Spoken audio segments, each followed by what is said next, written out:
I'm audible, sir. Can I start?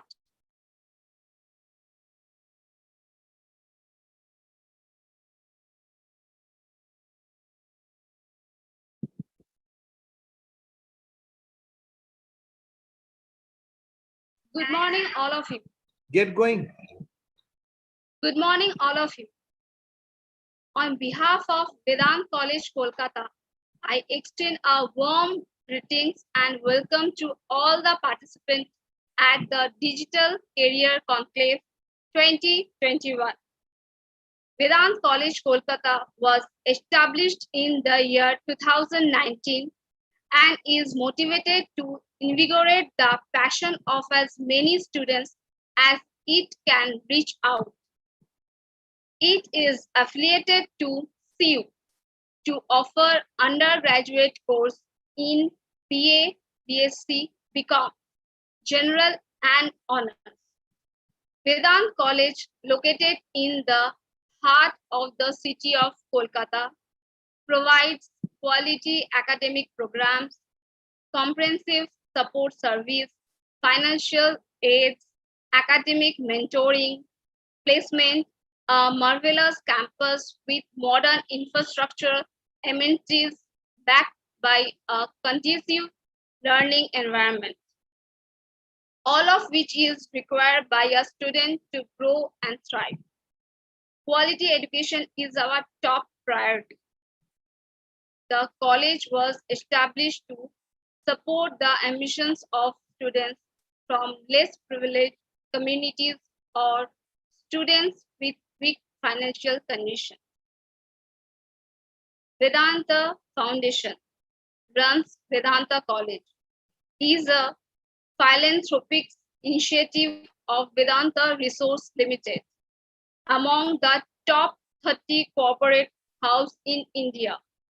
After successfully operating in Jaipur and Mumbai, it has set up its campus in the city of Kolkata. The college has its intent to extend quality, modern education by removing the monetary barriers for less privileged students. Vedanta Resource Limited is a global diversified mining company headquartered in London. It is the largest integrated mining and non-ferrous company in India and has mining and power operation across the globe. Now, I have the honor of introducing Dr. Shubhish Sen, who is the principal of Vedant College, Kolkata, VCK, and our speaker for today. Dr. Shubhish Sen is a graduate from St. Xavier's College, Kolkata, MBA in finance and also PhD in management.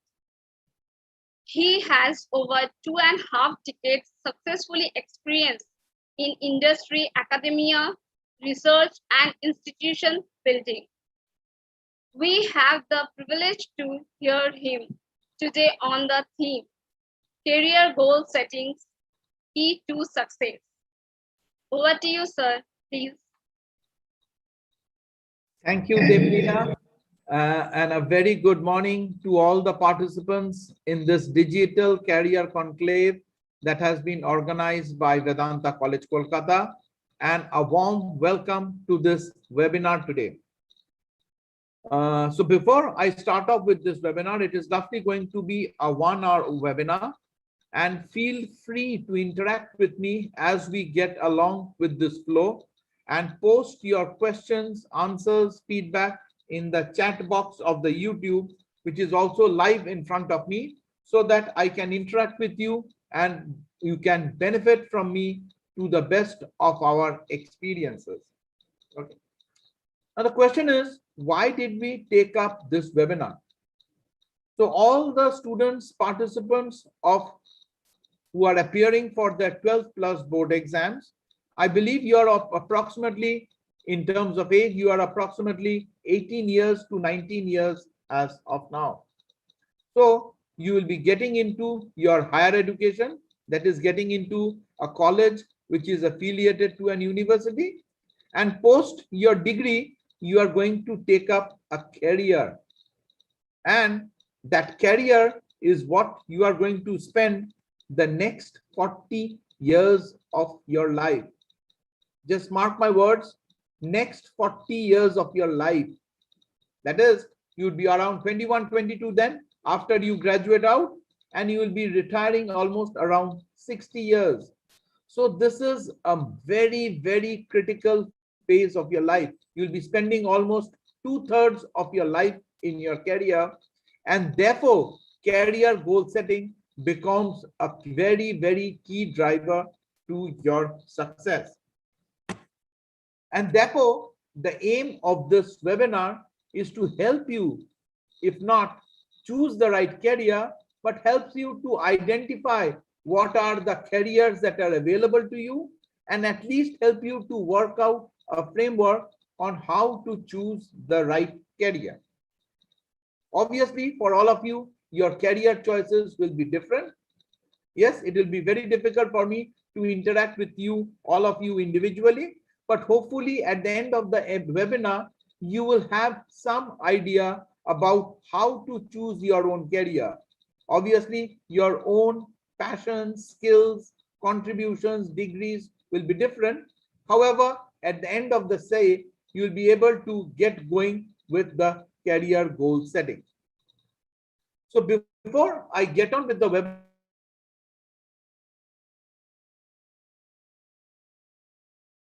three parts. First is I will be taking you through the life story of two very, very important successful people. One of them an entrepreneur and another an entrepreneur. And through their life stories, we will be able to learn how they successfully succeeded in their careers. The second part is basically what are the skills that you require or that you need to develop during the 3 years of your higher education so as to succeed in your career. That is the second part to this webinar. And the third part is I will be taking you through a framework through which you will be able to identify at least partially what are your skills and passions, what you intend to do in life, and through that, how do you assess and get going with the choice of your career. Okay, so before I begin, let me put up the picture of the first important entrepreneur that I talked about, and let me see if you can identify who this person is.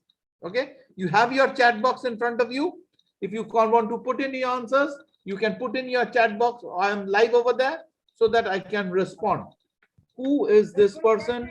One of the most successful entrepreneurs in India, and today has been recognized globally and has a major global presence. Let's see. Anyone? Who is this entrepreneur? Okay. This person is none other than the founder of Reliance Industries.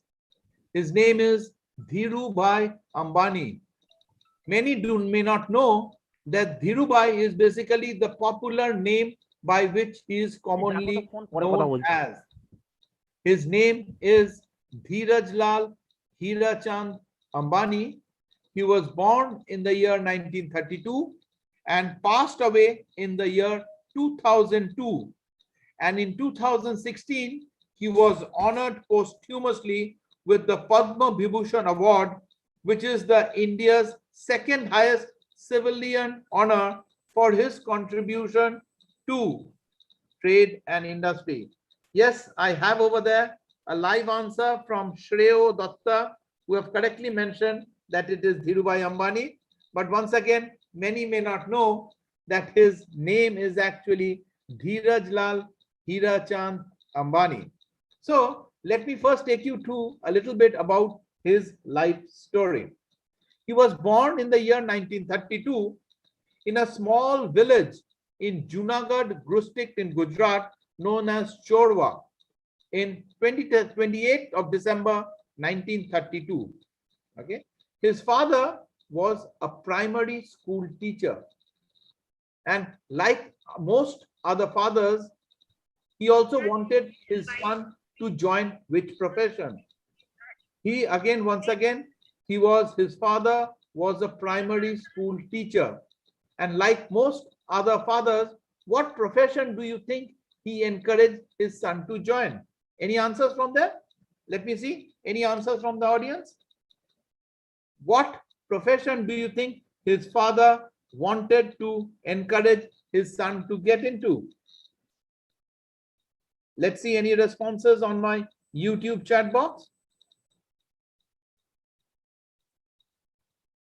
Okay, like most fathers, they expect or they encourage their children to join the same profession they are in. They want to grow, make sure that their sons or daughters grow up something like them. So he also wanted to son his excel in studies and grow up to be a school teacher or a college teacher.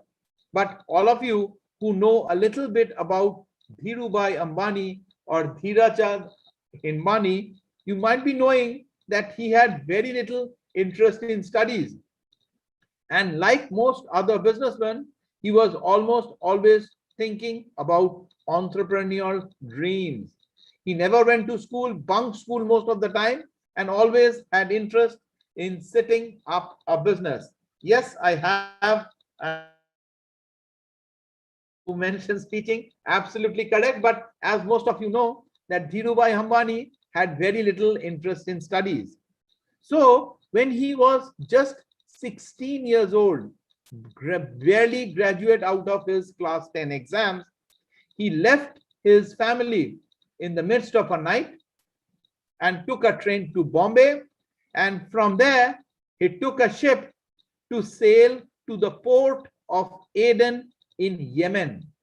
Again, without telling his parents, he set sail to the port of Aden in Yemen. Does anyone know from the field of geography where is this country or where is this port located? Port of Aden in Yemen. That is where he went to try his luck in business. Anyone? Where is the port of Aden in Yemen?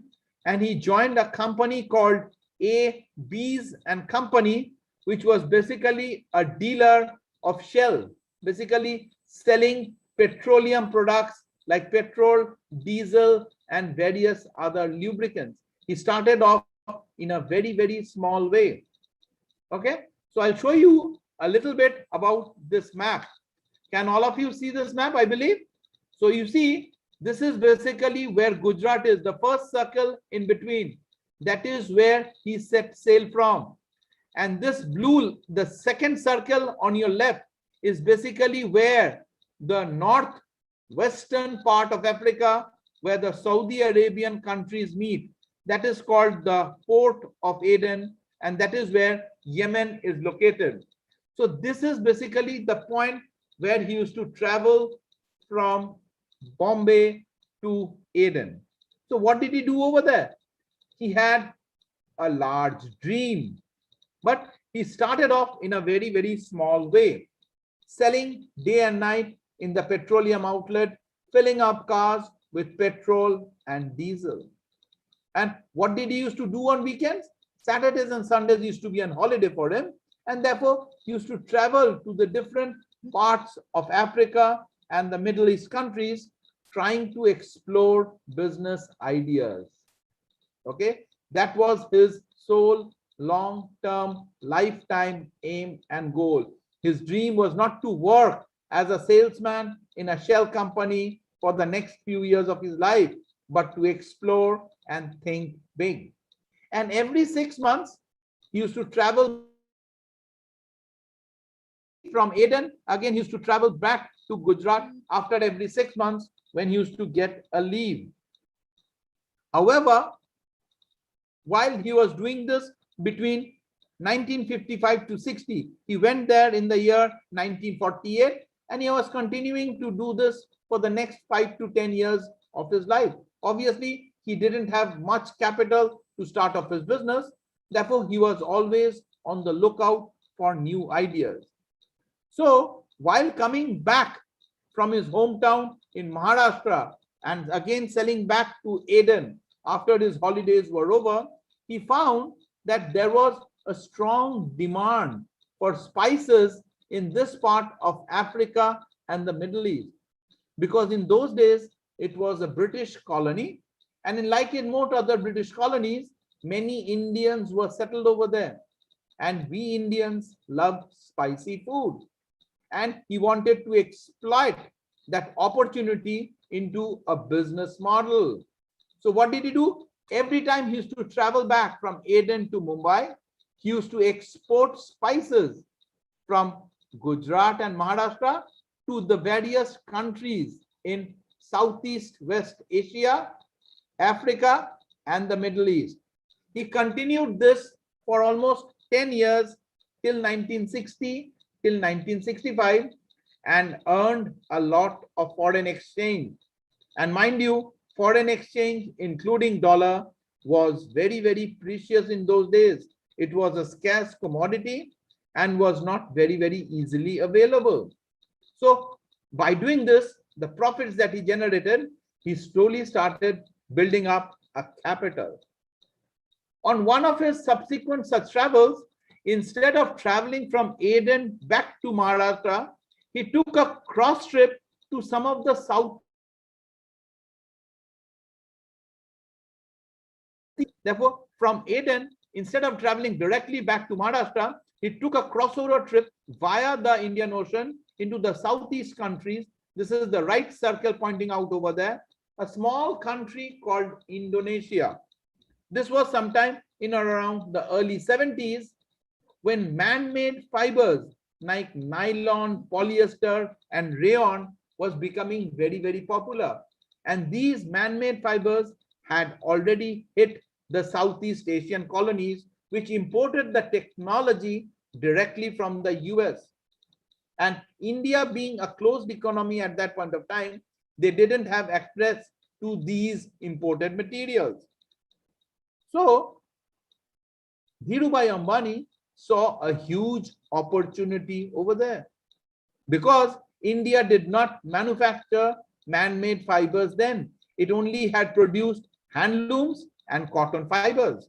And mind you, cotton fibers, as most of you know, is quite expensive. It is very, very difficult to maintain. It is not very, very convenient, and it is neither very, very durable. And on the other hand, man-made fibers like nylon, polyester are cheaper, they are durable, they are convenient to wear, and very easy to maintain. So he again saw this as a major business opportunity. So on top of exporting spices from Maharashtra to the Middle West of Africa and Arabia, he started that money to import and export now from nylon and man-made fibers to India. So he was making money through exports and he was making money through imports as well. He was exporting spices to the Middle East and he was using that foreign exchange to import man-made fibers in India, Bombay being the textile hub of the country. So from 1965 to around 1965, he became a very, very successful trader and had built up a huge capital. Because both ways he made money. He made money in exporting, he made money in importing. And in those days, his major competitor was Bombay Dyeing, which used to manufacture man-made fibers or natural fibers, namely cotton.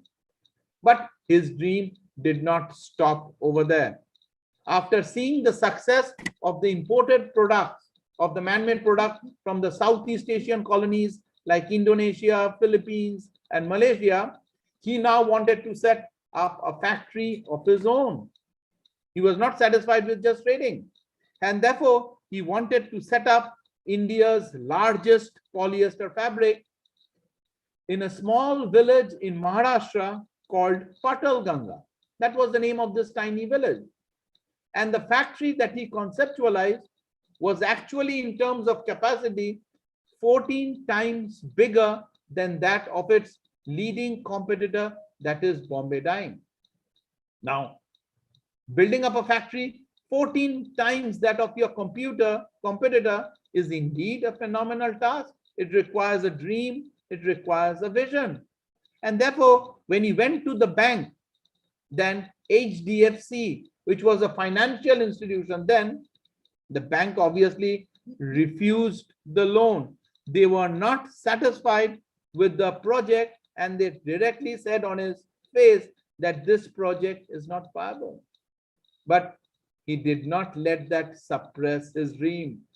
He came up with a share issue, an IPO, in the year 1977, raising just a petty sum of 1.2 crores in those days. And Reliance Textiles, as it was known in those days, got listed in the Bombay Stock Exchange. And they started selling through the franchisee model Vimal products or man-made fibers of Reliance Textiles under the name only Vimal. And these franchisee stores became immensely popular in those days. And Reliance started growing very, very fast. It had dealers, distributors, CNF agents all over the country. And do you know who was their major brand ambassador for Reliance Industries in those days, or Reliance Textiles? It was a famous model of the 1980s known as Meher Jessia. She is still today not a very, very popular model, but she is still known as the wife of the current Bollywood star Arjun Rampal. So Meher Jessia, the brand ambassador with the brand Only Vimal, took the success story of Reliance even further. And the company started growing and growing. So from textiles, the country went on to become, just hold on for a sec.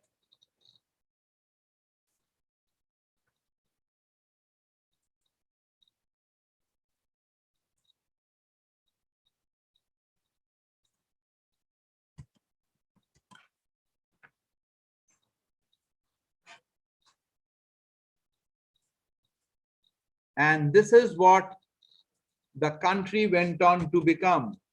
The biggest, from textiles to refineries to the largest petrochemical complex in the country.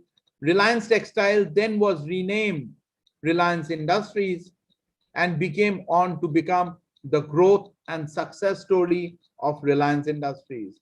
With a petty capital of 1.2 crore set up in 1977, Reliance started generating phenomenal returns in the next 25 years.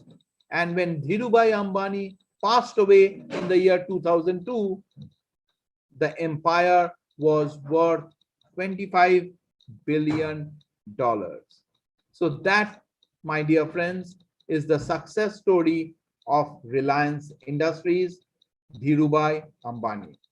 Now I come to the second success story, which is that of an entrepreneur, a successful manager, not an entrepreneur. Let me see if anyone can identify who this person is. You can post it on your YouTube chat box. Anyone who this success story is? Who is this person am I referring to? You can post in your chat box.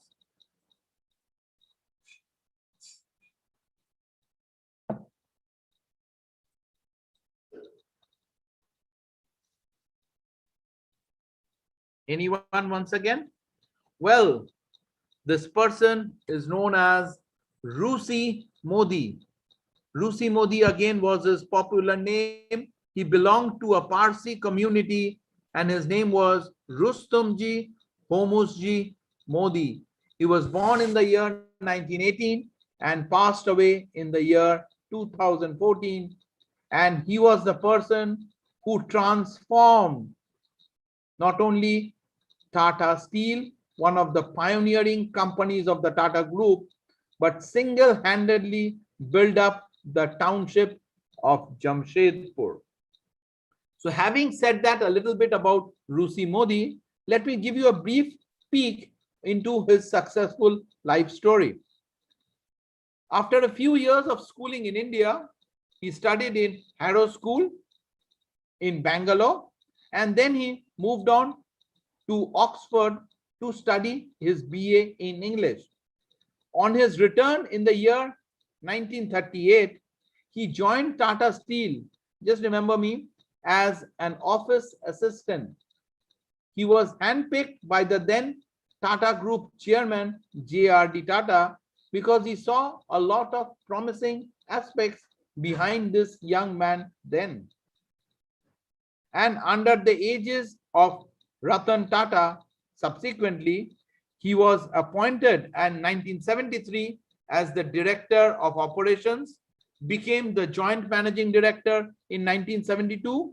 He became the Managing Director of Tata Steel and the Chairman over his career of 40 years with Tata Steel. And single-handedly, once I mentioned, he did not only transform the company Tata Steel from almost a non-entity till today, one of the 5th largest steel companies in India. So let me tell you a small story about his life in the year 1960 when he was the Director of Personnel in Reliance in Tata Steel. Like most other directors of personnel, he used to visit top management colleges in the country to require or acquire management training. And in those days, mind you, in the 60s, the number of management institutes in the company were very few. There were the top-notch IIMs, and the next best in its class was XLRI, or Xavier Relationship Research Institute in Jamshedpur. And because Jamshedpur was the hometown to Tata Steel, they used to recruit every year from XLRI. And once, as the Director of Personnel, he had visited the campus of XLRI and went on to recruit some young management graduates. And usually, like in most MBA recruitees, he himself started off with a PPT, not a PowerPoint presentation, but a pre-placement talk where they talk about the company, its future growth plans, and the position and the salary that is on offer. And after a brief presentation of around 15 minutes, there was approximately 100 plus students seated in the auditorium. He raised a question. Do you have any questions to ask, my dear students? And what do you think was the response? Nobody raised their hand. As if everyone was satisfied, they knew everything about Tata Steel. Then he raised the question once again. Does anyone have any questions to ask? Again, like in most situations, nobody raised their hand. And then the third time, a little bit shyly and coyly, he asked the question once again. Does anyone have any questions to ask? And this time, a slightly sheepish and a sly boy sitting at the back end of the auditorium raised his hand. Instead of allowing him to ask the question, he says, young man, can you come up to the podium? His secretary was seated just beside him and he says, what's your name? Then he asked the secretary to put the boy's name on the offer letter and he says, thank you, my child, you are selected. Then do you know what happened next? He again went back to his mic and asked, do you have any more questions to ask? What do you think was the response then? The response was many hands went up. But he said, sorry, I had only one management trainee to take and my job is done. See you and better luck next time. So this is the major learning and a goal setting that I want to tell you, my dear students. Never ever be second or third. Always be a first mover. There are a lot of disadvantages. There are a lot of risks associated with it, but the advantages of being a first mover is multifold. So, having said that, let me tell you a little bit more about his success and growth story in Tata Steel. He introduced in Tata Steel the maternity leave, 8 hours work shift, gratuity, pension, even much before the government of India launched these schemes. And if you take a look at the next slide, this is the Tata Steel factory at the back. And the Tata Steel logo mentions in 1989, when he was the managing director of Tata Steel, we also make steel. And if steel is their not also main business, what do you think is their main business? Their main business is basically the people who are all standing out over there. Their main business is not steel. Their main business is basically encourage and participate teamwork. And that is why till the point of time he retired, over his 40 years of his career in Tata Steel, he had made a remarkable achievement, an achievement where not a single mandate was lost in Tata Steel due to a lockdown or a strike, because they maintained human relations, they believed in teamwork. So that, my dear friends, is the achievement of this entrepreneur named Rusi Modi.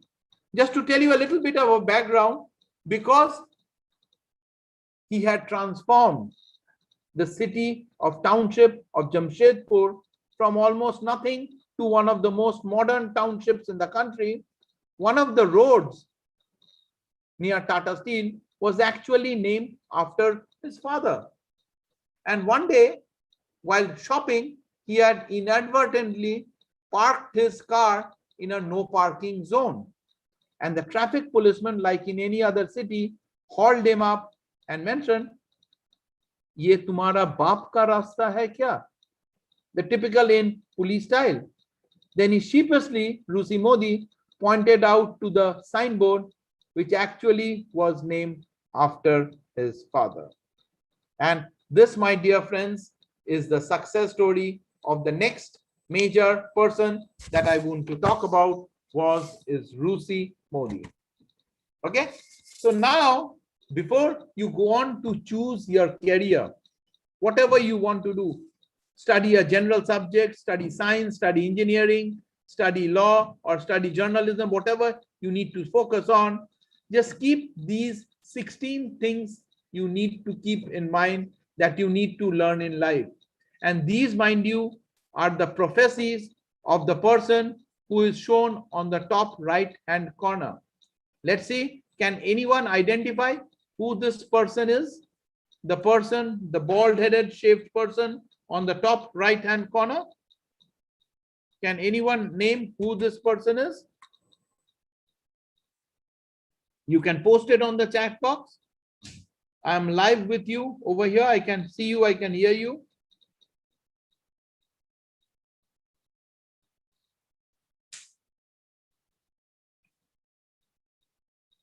Does anyone wants to post who this person is?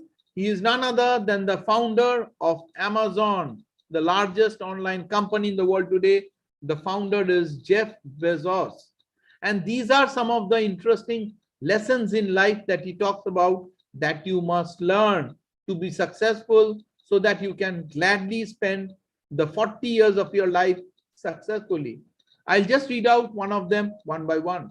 Keep in mind, whatever you study, you need to know how to sell. Without knowing how to sell, you cannot achieve in life.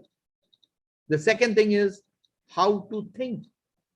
Most of us, typically in Indian style educational system, we are more prone to rote learning. We are not trained to think. We are trained to just mug up and vomit in our exams. So we should need to be trained on how to think. If you have to be successful in your careers, you need to know how to think. You need to know how to negotiate. You need to know how to face failure. We all know how to manage success, but many of the times we don't know how to manage failure, how to manage rejection. That is also very, very important. Then how to manage time. Most of us, you will be working 8 hours a day or around 40 to 45 hours a week. And most of you, mind you, in your cases, you will have much more work to do and you will never find enough time to complete your work. So managing your time is another important lesson that you need to learn in life. Then where to invest your money. That is also very, very important. How to identify opportunities in the environment, which job to choose, which job not to choose, which industry to join, which industry not to join. Then how to find your passion. What comes close to your heart? What do you like and what do you don't like? Mind you, you'll have to be in a career for the next 40 years of your life. And obviously, you won't want to make your next 40 years boring. You want to make it exciting. So if your passion meets your pleasure, then work and life becomes very, very interesting. Next, how to manage your budget. That's very, very important. How to make an impact. Let me tell you a small story on how to make an impact. Many of you may not know that in most interviews, which typically last in most cases for 10 or 15 minutes, the decision maker by the selection panel is made barely or literally in the first 1 minute. And the next 13 to 14 minutes of the interview is just ratification of the opinion they have formed. So if you are unable to make an impact in the first 1 minute, you are lost. You'll have to strike in the court, in the heart of the interviewing panel. How to start a business, whether it's your own business or whether it is the business that you are managing for your company. How to communicate and present. That's very, very important. As you will be moving up the corporate ladder, you need to communicate well and present your thoughts and ideas. How to manage your emotional intelligence. Very, very important. How to read financial statements, whether you are a science, arts, or a commerce graduate. Understanding the financial statements, the profit and loss account, and the balance sheet of a company is very, very important, because no business decision, no personal decisions can get away without understanding the implications of money. Therefore, financial statements make a very, very important point. And the last thing is, the government will not let you go. Therefore, you need to understand how to manage your income tax as well. A very interesting story goes in Dhirubhai Ambani. Though he had set up Reliance Textiles in the year 1977, and mind you, though the company was making profits, supernormal profits year after year, the company did not pay a single penny of tax till 2000. They had managed their tax well. Therefore, managing your income tax is also a very, very important game plan. So these 16 important things that you need to learn in life, as propounded by Jeff Bezos, mind you, are what you need to learn in informal life. These are not taught in your classrooms. These are not taught in your universities, and these are not a part of your formal curriculum. But if you have to succeed in life, if you have to key to find out the goal to your success, informal learning is also very, very important. And this is where you need to get ahead and learn these finer nuances on how to face life. Okay. Now let me come back to the last slide of the day. Okay. So this basically, can you see what is the background of this slide? What does it represent? Can anyone tell me? What does the background of this slide represent? Okay. It represents the sky, as it is written on the top. The sky is the limit. And what is the logic behind this quote? Sky is the limit. Today, all of you know why I'm saying this, that sky is the limit, that in the earlier days, you could reach the pinnacle of your career almost towards the end of your career, right? Rusi Modi became the chairman and the managing director when he was 62 years, after having worked 40 years in the company that he had built. But today, the sky is the limit.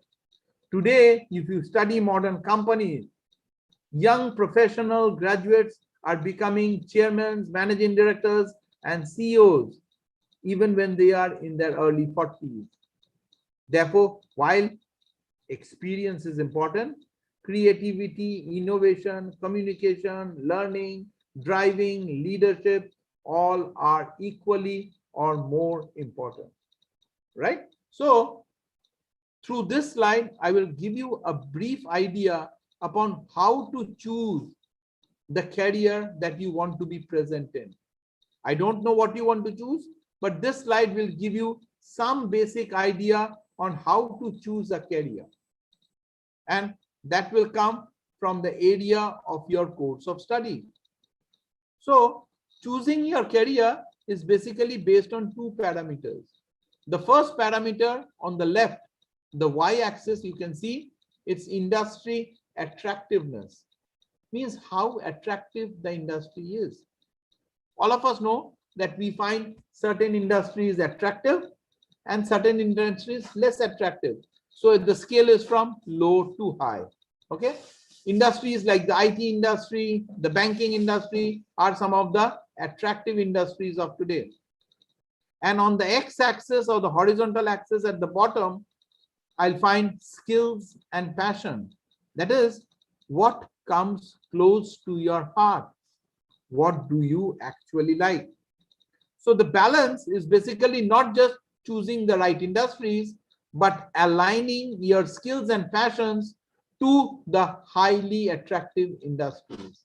So if the industry attractiveness is high and your skills and passions required to succeed in that industry is high, then your career becomes fruitful. That is on the top right hand corner. This is where it's called the high zone. The industry is attractive, as well as you have the skills and the passion to succeed in that particular industry. And the bottom left hand corner are basically the low attractive industries, and where your skills and passions is also low. And that is a place where you do not want to be. Succeeding in this particular quadrant is very, very difficult.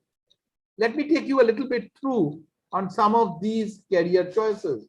Obviously, on the top most right hand corner, you'll find that is the industry that I'm talking about is data science, AI, cyber security. It is amongst the top growth industries. It is the industry of the future. This is the future of every industry, the backbone, what it is going to be. What do you require? A formal qualification in BTech, MCA, and what are the skills and the passion that you require? Coding and programming. So if you are a BTech, MCA with these skills, you can succeed in data science, AI, and cybersecurity.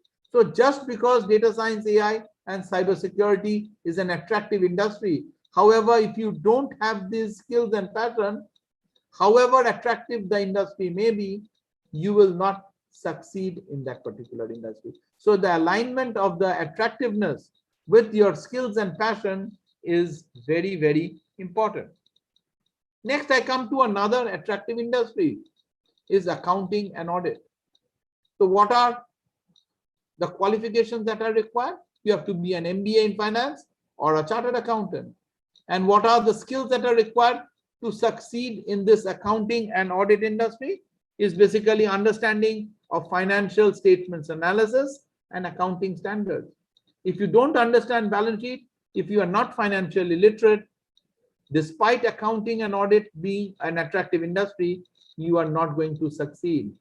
So again, aligning your skills and passion with the industry is very, very important, rather than choosing a very, very attractive industry by itself.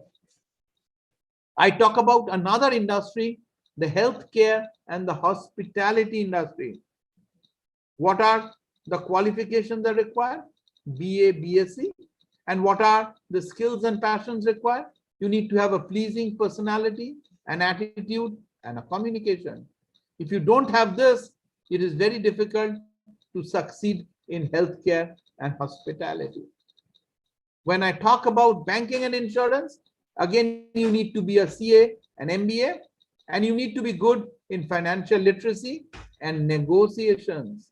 Because when companies come to you for a loan, they will love to get you through the most attractive rates. And that is where you need to negotiate.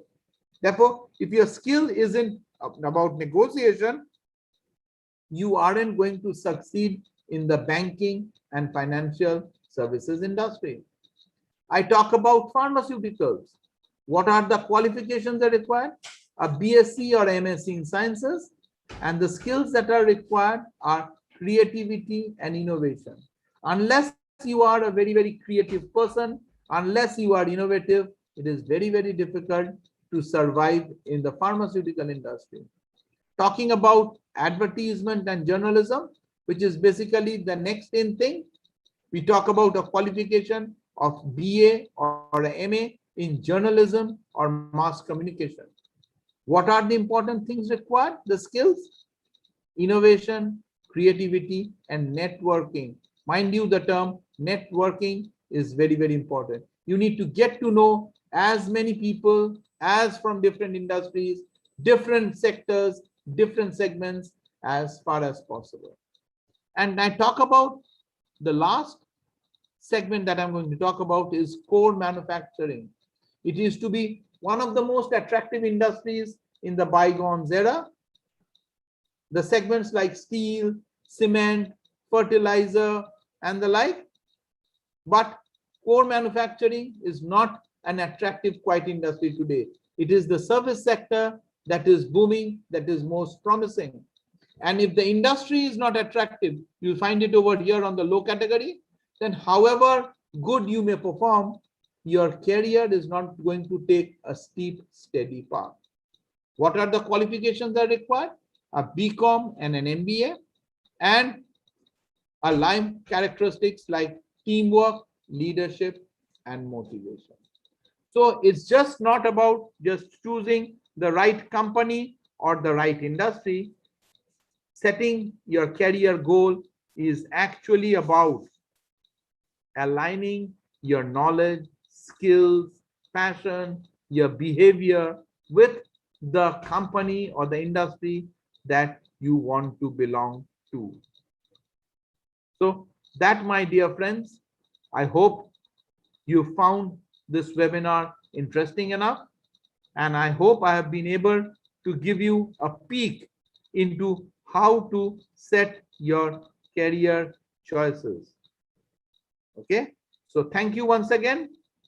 I would love you to post your question and answers in the chat box so that I can answer some of your questions, queries, which you still remain went unanswered. So over to you, my dear students and participants, waiting for you to post your queries and any clarifications, feedback that you may have in the chat box of the YouTube channel that you are watching. If you don't have any questions, I would urge you once again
Over to you, Deblina, then. You can briefly inform the students about the follow-up of this digital career conclave and what is in store for the students for the upcoming sessions. Deblina, just to clarify, if you can just open up your YouTube box. My YouTube box is not working. If there are any questions, can you just read them out for me? If you can just check out your YouTube chat box. Okay.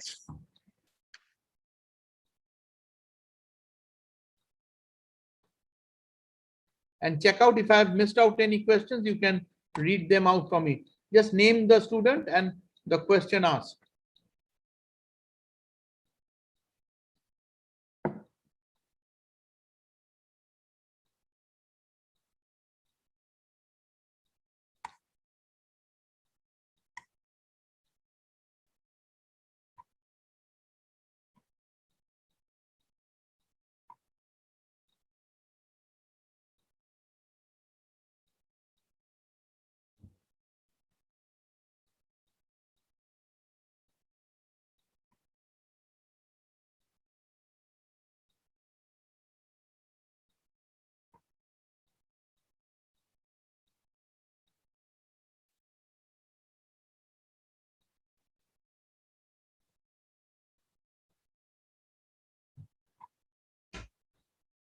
Sir, there is a no questions. Okay, we can just then end the session today. Can we just conclude with the follow-up of the webinar Digital Career Conclave? Thank you, sir. On behalf of Vedant College, Kolkata, I thank you all for participating in today's event.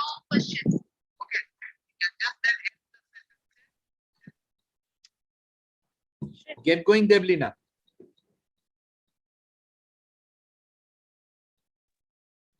I'm sure you have found it enriching. As a follow-up, Vedant College, Kolkata is organizing an MCQ-based career guidance test today from 4 p.m. to 5 p.m. separately for arts, science, and commerce streams. There will be 50 questions to be complete in a duration of 60 minutes with no negative marking. The test will help you to assess your current academic performance, and all participants will receive your scorecard immediately after the test and will be eligible for merit cum means scholarship for admission 2021.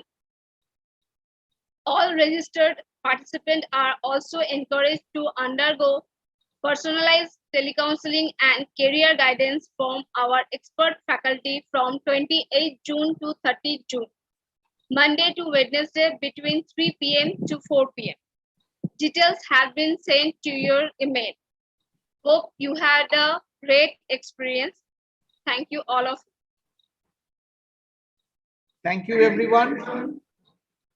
Thank you, everyone. We end the seminar today.